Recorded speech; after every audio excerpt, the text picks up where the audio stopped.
Não, e todos os dias, todos os domingos que temos 3 leituras para fazer. Isaías 52, 7, Lucas 2, 8 a 11 e Romanos 10, 15. Isaías 52, 7. Como são formosos sobre os montes os pés do mensageiro que anuncia a paz, que traz a boa nova, que anuncia a salvação, que diz a Sião, o teu Deus reina. E agora Lucas 2, 8 a 11. Lucas 2, 8 a 11. Naquela região havia pastores que passavam a noite no campo, guardando os rebanhos. Apareceu-lhes um anjo, e a luz gloriosa do Senhor envolveu-os. Ficaram muito assustados, mas o anjo disse-lhes: não tenham medo, venho aqui trazer-vos uma boa nova, que será motivo de grande alegria para todo o povo. Pois nasceu hoje, na cidade de Davi, o vosso Salvador, que é Cristo, o Senhor. E agora a última leitura. Romanos 10, 15. Romanos 10, 15.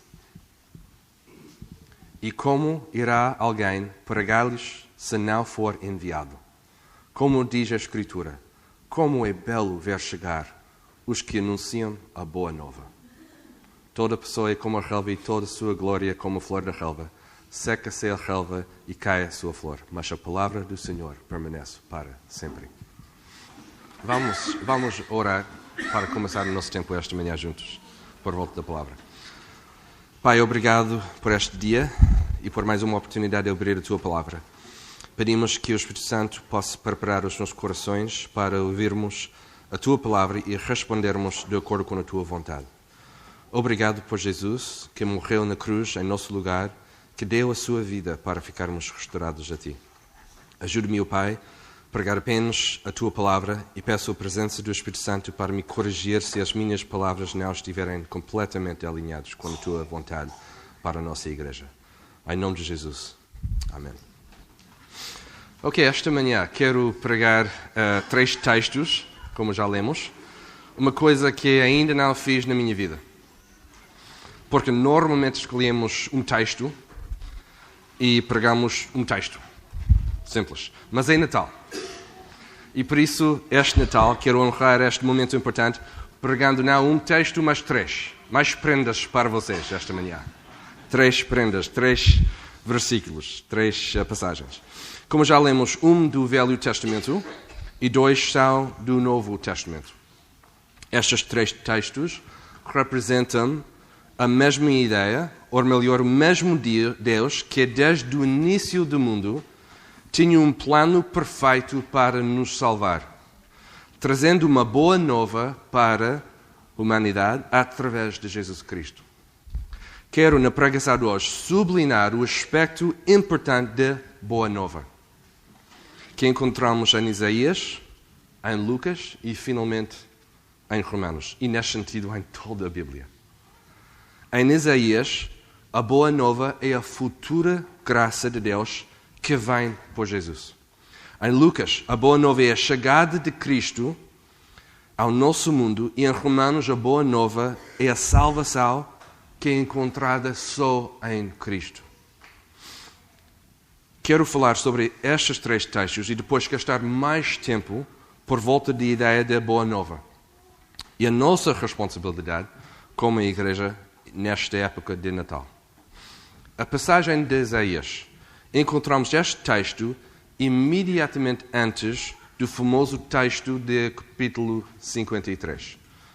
Aliás, o que encontramos aqui no capítulo 52, versículo 7, é ligado com o capítulo 53, porque o profeta está a falar sobre a futura chegada do Messias. Durante este tempo do profeta Isaías, nada estava fácil.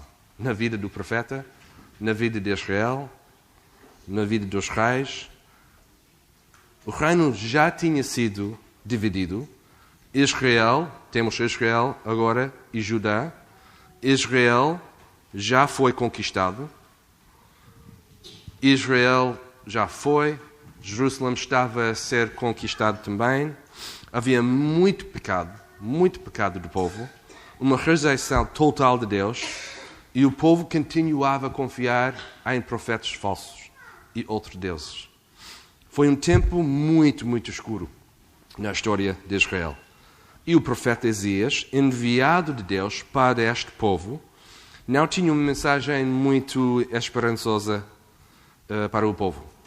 O primeiro capítulo de Isaías começa por chamar o povo de Israel nação pecadora, povo cheio de crimes, raça de malfeitores e filhos desnaturados. Por que Isaías está a usar esta linguagem tão forte? O próprio texto diz-nos porquê. Porque abandonaram o Senhor, desprezaram o Santo de Israel e voltaram-lhe às costas. E o livro de Isaías continua assim, até o fim.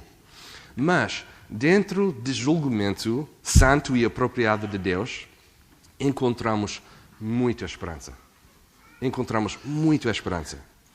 Deus usa o profeta Isaías para se comunicar o julgamento justo de Deus contra o pecado, mas também para comunicar a boa nova que apontava sempre para Cristo Jesus.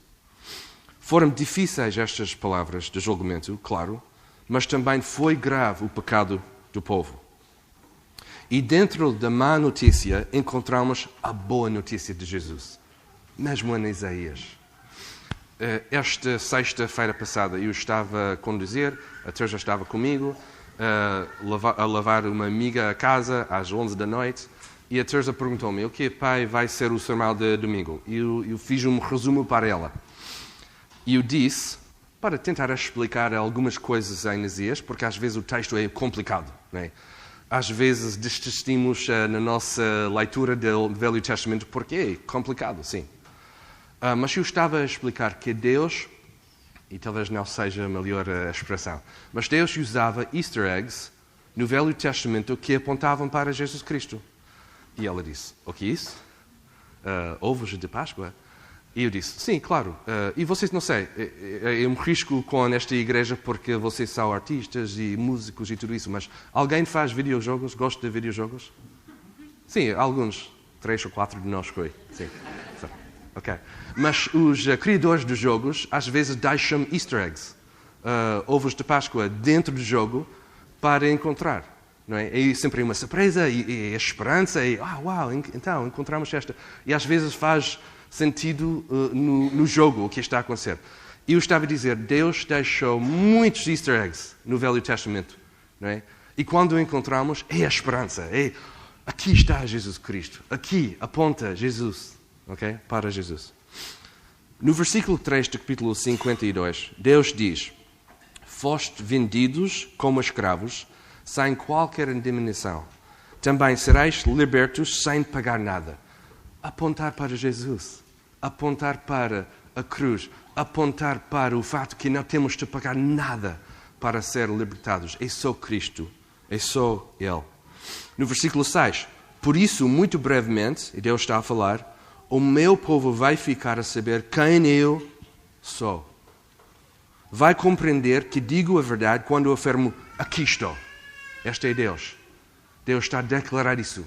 Daqui a pouco vocês vão entender que eu sou Deus e estou aqui convosco.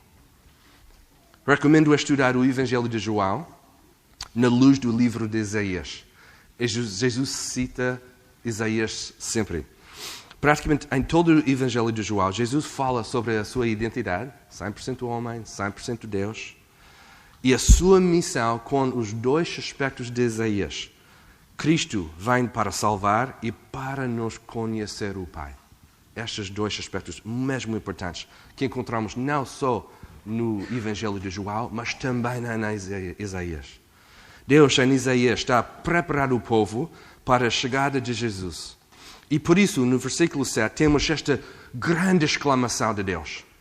Como são formosos sobre os montes os pés do mensageiro que anuncia a paz, que traz a boa nova, que anuncia a salvação, que diz a Sião, o teu Deus reina. É dito que a luz brilha mais quando há muita escuridão, e aplica-se perfeitamente aqui. Dentro do pior cenário possível, a conquista de Israel, a idolatria do povo, a rebelião constante do povo, o reino dividido, encontramos a luz de Deus que dá consolo e esperança ao povo. Quando olhamos para trás, para Isaías, ficamos barulhados e chocados porque a graça de Deus é muito mais do que podemos imaginar. Apesar do pecado terrível do povo, a rejeição dos mandamentos de Deus e a constante idolatria, Deus tem um plano de graça, não só para o povo escolhido, mas para toda a humanidade. Olhem aqui no texto o que a salvação de Deus produz. E nós temos neste bloco estas coisas: alegria, libertação, uma cidade santa, paz, consolação, vitória. Temos estas coisas. Aqui em Isaías, a salvação de Deus não é um conceito vago. Não, Deus está a providenciar estas coisas tangíveis que são realizadas em Jesus Cristo. O que devemos pensar sobre esta passagem de Isaías deste Natal? Duas coisas importantes. A esperança de Deus em Isaías foi revelada em dificuldade e no meio da escuridão humana. Foi um tempo difícil para o povo, principalmente por causa do pecado do povo. Mas dentro do pior cenário possível, Deus, cheio de graça, aponta o seu povo para a luz de Messias, de Jesus. Apesar do pecado do povo, da rebelião, da idolatria, Deus ainda cumpriu a sua promessa a Abraão, a Isaac e Jacó. Se alguém está aqui e está a passar por dificuldades, lembra que a esperança da salvação de Deus vem apesar das circunstâncias da vida. A salvação de Deus é a boa nova. Não por uma vez só, mas para a vida inteira. Não para uma circunstância só, mas para a nossa vida inteira. O pastor Tim Keller gosta de dizer que o Evangelho é o A a Z da vida cristã. Não é apenas uma vez e depois fazemos o que queremos. A salvação de Deus é suficiente para nos transformar durante toda a nossa vida. Também durante os momentos difíceis. Agora, em Lucas, temos o nascimento de Jesus. Um texto muito conhecido. Lemos todos os Natais, lemos todas as vezes na igreja. E este é exatamente o que foi profetizado durante o tempo de Isaías. Deus entre nós. Jesus que veio habitar conosco. A passagem que eu escolhi tem uma ligação forte com Isaías. No nascimento de Jesus, temos os anjos que anunciaram a boa nova aos pastores que passavam a noite no campo, guardando os rebanos. O anjo disse: não tenha medo. Venho aqui trazer-vos uma boa nova que será motivo de grande alegria para todo o povo. Mais uma vez temos a boa nova de Deus. Desta vez não é da futura, mas é de agora. O anjo anuncia: pois nasceu hoje, na cidade de David, o vosso Salvador, que é Cristo o Senhor. Estou a imaginar os mesmos anjos em Isaías a perguntarem a Deus: será hoje? Será hoje que a tua salvação chega? E Deus, paciente e sábio, cumprindo o seu plano perfeito: ainda não, queridos anjos, ainda não. E naquela noite, estou a imaginar a animação lá no céu, quando o Deus Pai disse aos anjos: é agora, é agora. Vão levar a boa nova. E obviamente foi uma grande, grande festa. E posso dizer isso com certeza, que foi uma grande festa lá no céu, porque aqui em Lucas encontramos mais anjos que juntaram-se ao anjo mensageiro e louvaram a Deus cantando: glória a Deus no mais alto dos céus e paz na terra aos homens a quem Ele quer bem. Não vou tentar cantar isso, mas é um cântico dos anjos. A boa nova aqui em Lucas é a chegada de Cristo, nosso Salvador. E mais uma vez, não é um conceito vago, não é? A salvação de Deus é agora fisicamente aqui, no nosso meio, pela pessoa de Jesus Cristo. E de acordo com Isaías 6, este menino que nasceu, o seu nome será maravilhoso, conselheiro, Deus forte, Pai da eternidade, Príncipe da paz. E o próprio nome Jesus, que vem do nome hebraico Yeshua, que literalmente significa Yahweh salva, ou Yahweh é salvação. Yah significa Deus e o verbo Yasha significa salvar ou resgatar. Lá dentro do nome de Jesus nós temos esta mensagem também. Temos em Jesus a chegada da paz, a restauração da relação entre Deus e homem e a razão para muita alegria. A boa nova aqui produz muita alegria, porque o nosso Salvador está conosco. O nosso Salvador está conosco. A encarnação de Jesus é um ato de humilhação, a segunda pessoa da Trindade torna-se homem, e também um ato de iluminação. Mais uma vez, para demonstrar o mesmo Deus de Isaías, Deus que, apesar da escuridão e pecado do povo, tem uma luz de esperança para o seu povo. Também, de acordo com o Evangelho de João, o mundo preferia ficar na escuridão. E, neste sentido, Jesus vem para nos iluminar a verdade, para nos mostrar quem Deus é no nosso meio, para cumprir as palavras em Isaías, quando Deus diz: portanto, o meu povo saberá o meu nome. Por esta causa, naquele dia, porque eu mesmo sou que digo: eis-me aqui. A celebração de Natal e a chegada de Jesus é a boa nova de dizer: Deus está conosco. Agora Deus está conosco. Não há nada mais animado do que isto, para entender que foi realizado a promessa de Deus no nosso meio. Deus entre nós. Que é motivo de grande alegria esta época de Natal? Que é motivo de grande alegria? E a terceira passagem é de Romanos. E agora encontramos mais uma vez a boa nova. Temos 3 boas novas. Boa nova de Isaías, boa nova de Lucas, boa nova de Romanos agora.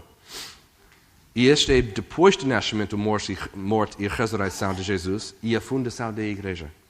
Aqui temos Paulo, missionário e evangelista, que está a apontar para a exclusividade de Jesus Cristo na salvação. Paulo, em Romanos, está a apontar para a salvação somente em Cristo. Como Paulo diz em Romanos 1:16, o Evangelho, que significa boa nova, é o poder de Deus para a salvação de todo aquele que crê, primeiro do judeu e também do grego. Paulo gasta tempo em Romanos em 2 partes importantes: a má notícia do nosso pecado e a boa nova de Jesus que leva a nossa nova vida, agora em Cristo. Esta nova vida agora em Cristo. Paulo, no capítulo 10, querendo a salvação de Israel, não faz nenhuma concessão com a verdade.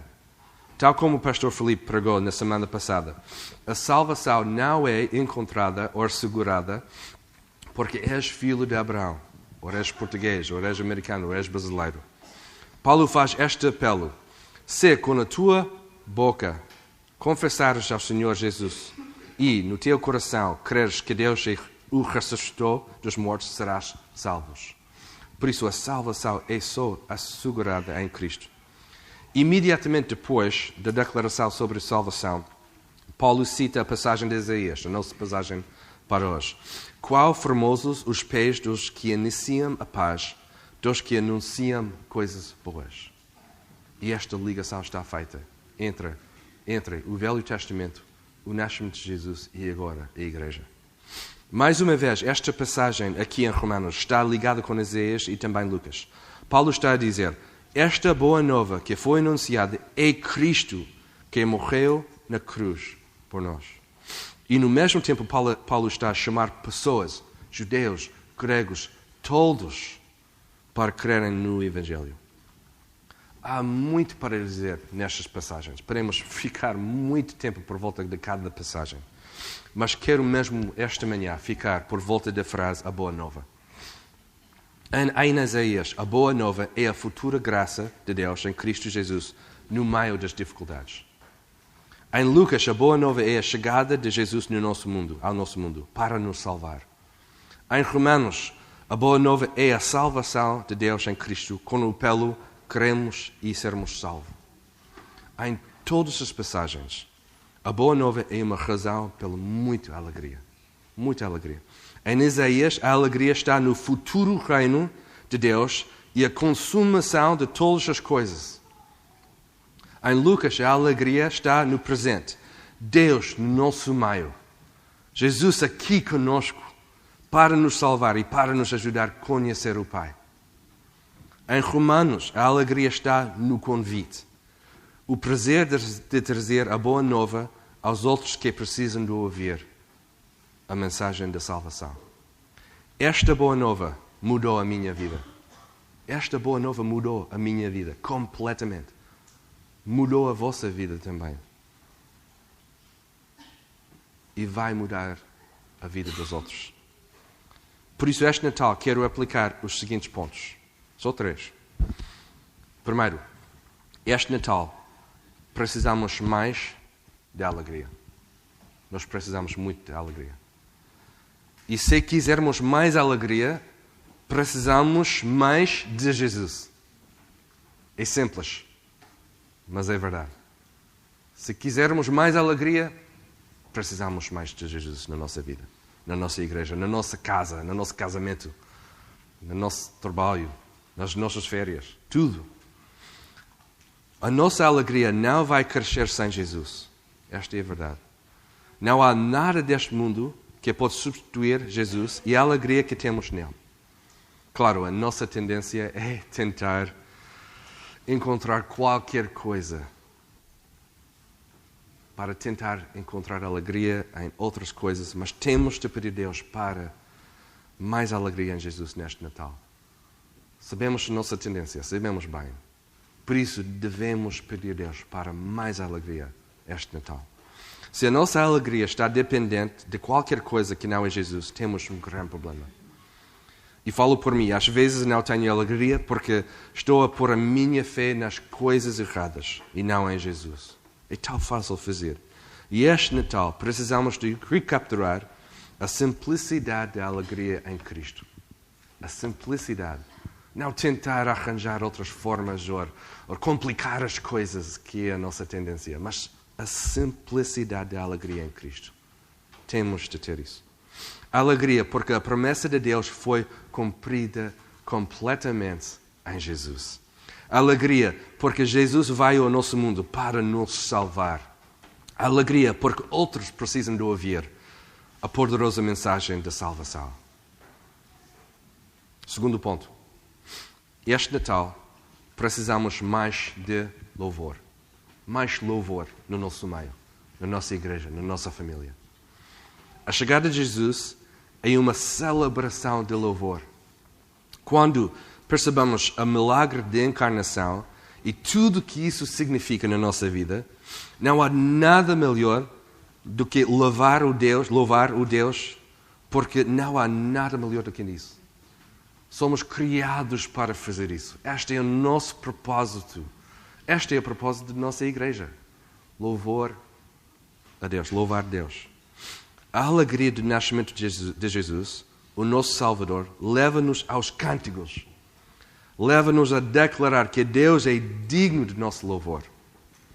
Se a mensagem da salvação e a chegada de Jesus não provoca em ti um grande desejo de louvor, és morto, espiritualmente falando. É simples. És morto. Porque este deve produzir alegria e este grande desejo de louvar Deus. Esta mensagem deve produzir em nós a incapacidade de ficarmos quietos. A incapacidade. Deve produzir em nós o desejo de louvar Deus com todo o nosso coração, mente, alma e forças. Deve produzir na nossa vida uma vida transformada, que uma exclamação de louvor todos os dias, que as nossas próprias vidas é uma exclamação de louvor no nosso meio. Deus criou-nos para o louvor todos os nossos dias. Por isso estou a dizer que o nosso louvor deve ser visível, deve ser alto e deve ser constante este Natal. Deve ser. Não cessa nem um minuto na nossa vida. Não há descanso para a pessoa que foi salva por Deus. Não há descanso. Mesmo no nosso descanso, bom descanso que Deus criou por nós, louvamos o Senhor que criou este descanso para nós. E um dia, face a face com Deus, vamos louvar completamente e perfeitamente o nosso Criador. Que alegria! Até lá, temos o dress rehearsal, o ensaio, para nos preparar para uma eternidade de louvor. Por isso, este Natal, queremos mais louvor na nossa igreja, mais louvor na nossa casa, mais louvor por volta da mesma mesa quando celebramos o nascimento de Jesus. Quando comemos, quando falamos, quando conversamos, quando convidamos. Queremos mais louvor no nosso meio. E terceiro, este Natal precisamos de ser bons missionários. Esta para mim é uma alegria dizer isso à igreja.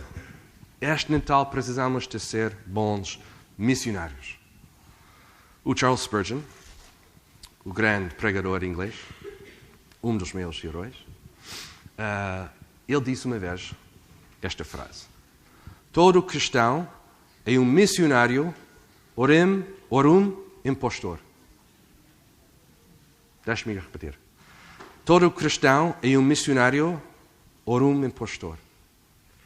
Forte, não é? Mas este é Charles Spurgeon, mesmo forte.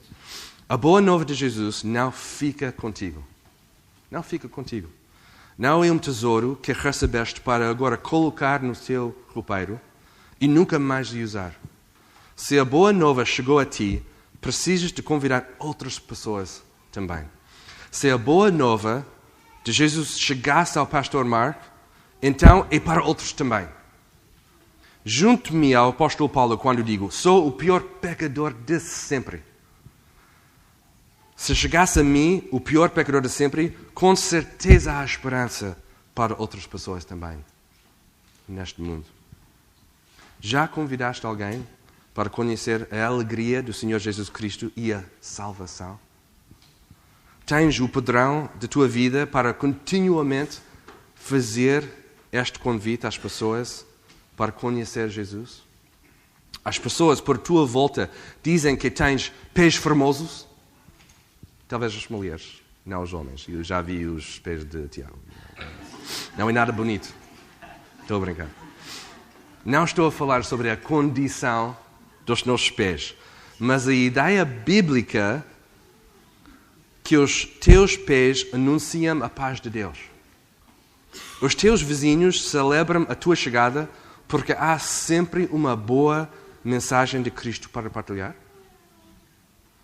Não é por coincidência que Paulo, em Efésios 6, diz que, na armadura de Deus, que queremos ficar calçados os pés na preparação do Evangelho de paz.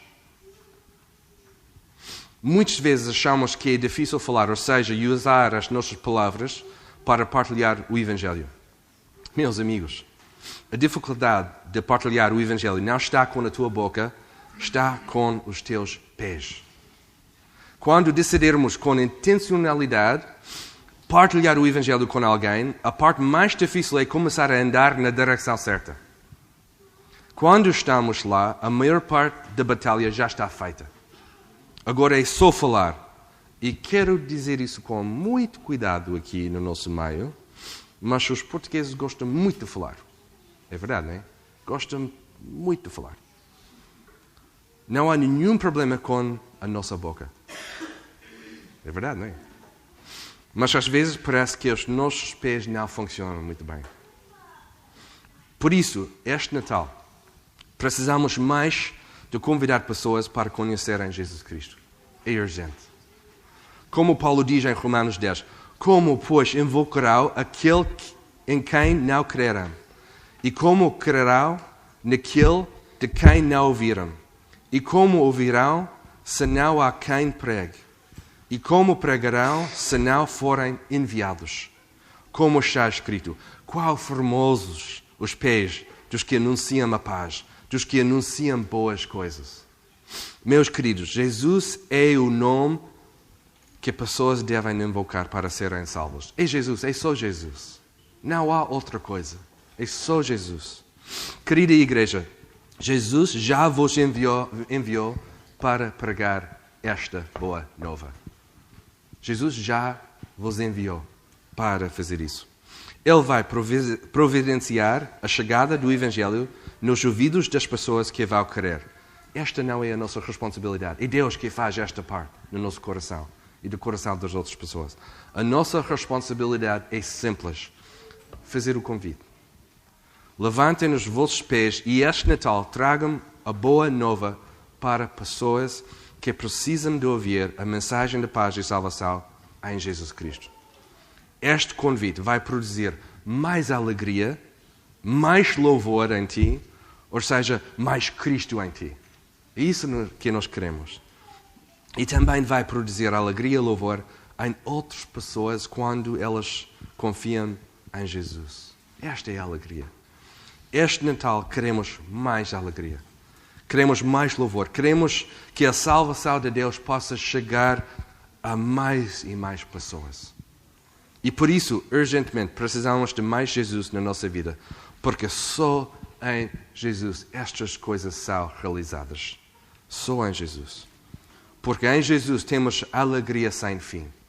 Porque em Jesus podemos louvar Deus em espírito e na verdade.